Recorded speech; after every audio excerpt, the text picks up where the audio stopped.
Welcome to Khyati connects. నేను విద్య. సొంతిల్లు సిటీలో బతికే ప్రతి నిరుపేద కల, కానీ ఇల్లు కట్టించి ఇస్తామంటూ గత ప్రభుత్వాలు పేదలను ఊరికి సిటీకి దూరంగా నెట్టేశాయన్న విమర్శలు ఉన్నాయి.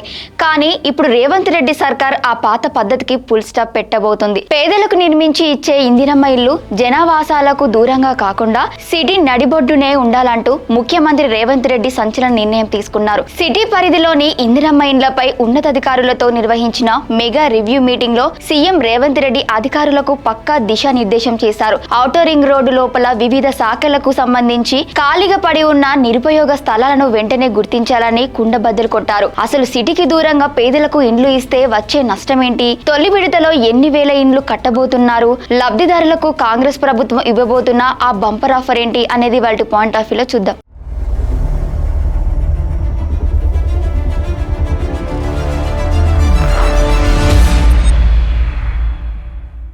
నిరుపేదలకు ఇండ్లు ఇస్తే వారు పని చేసుకునే ప్రదేశాలకు దగ్గరగా జనావాసాల పరిధిలోనే ఉండాలన్నది రేవంత్ సర్కార్ పక్కా ప్లాన్. సిటీకి ఎక్కడో దూరంగా ఇండ్లను కేటాయిస్తే పేదలకు ఉద్యోగ ఉపాధి అవకాశాలకు తీవ్ర ఇబ్బందులు తలెత్తుతాయని, ఆ ఇండ్లు నిరుపయోగంగా మారే ప్రమాదం ఉందని సీఎం రేవంత్ రెడ్డి స్పష్టం చేశారు. దీనివల్ల నిరుపేదలు జీవనోపాధి కోల్పోకుండా ఉంటారన్నది ప్రభుత్వం ఉద్దేశం. దీనికోసం క్యూర్ పరిధిలో ఔటర్ రింగ్ రోడ్డు లోపల ఉన్న పోలీస్, రెవెన్యూ, రవాణా శాఖలకు చెందిన నిరుపయోగ స్థలాలను వెంటనే స్వాధీనం చేసుకోవాలని సీఎం ఆదేశించారు. ఆయా శాఖలకు వేరే చోట ప్రత్యామ్నాయ స్థలాలు కేటాయించాలని అధికారులకు సూచించారు. మంత్రులు పొంగులేటి శ్రీనివాస్ రెడ్డి, పొన్నం ప్రభాకర్, డీజీపీ సివి ఆనంద్ సహా పలువురు ఉన్నతాధికారులు పాల్గొన్న ఈ రివ్యూ మీటింగ్ లో స్థలాల గుర్తింపు ప్రక్రియను మరింత వేగవంతం చేయాలని సీఎం ఆదేశించారు. ఇక ఈ ఇందిరమ్మ ఇండ్ల డిజైన్, బడ్జెట్ లెక్కలు కూడా ఖరారయ్యాయి. ఒక్కో ఫ్లాట్ సుమారు 528 చదరపు అడుగుల విస్తీర్ణంలో 400 చదరపు అడుగుల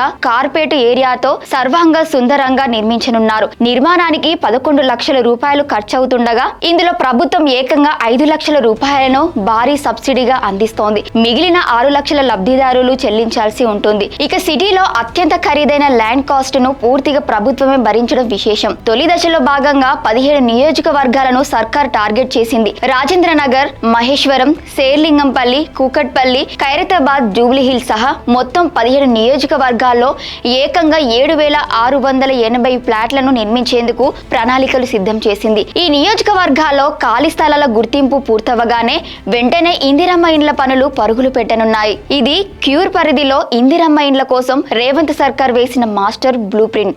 నిరుపేదలను ఊరి బయటకు పంపకుండా ఏకంగా అత్యంత ఖరీదైన ORR పరిధిలోనే వారికి గూడు కల్పించాలని ప్రభుత్వం తీసుకున్న ఈ నిర్ణయం ఇప్పుడు సర్వత్రా ఆసక్తి రేపుతోంది. భూమి ఖర్చు ప్రభుత్వమే భరిస్తూ మరో 5 లక్షల సబ్సిడీ ఇస్తుండటంతో లబ్ధిదారుల్లో ఆశలు చిగురిస్తున్నాయి. మరి ఈ స్థలాల గుర్తింపు ప్రక్రియ ఎప్పటికి పూర్తవుతుంది?